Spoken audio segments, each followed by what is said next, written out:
In this tutorial, we'll cover how to sort and arrange items in the Finder.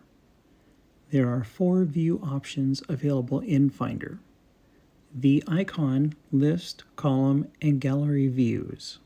The default view in Finder is the icon view.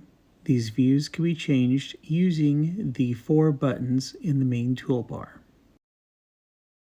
If we click the second button, that will take us to the list view, which will provide the columns showing the names of the files, the dates modified, the size of the file, and what kind of files they are.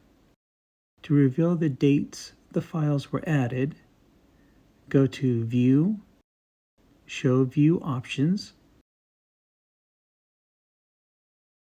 and select the checkbox next to Date Added. This will reveal the date added column in the list view.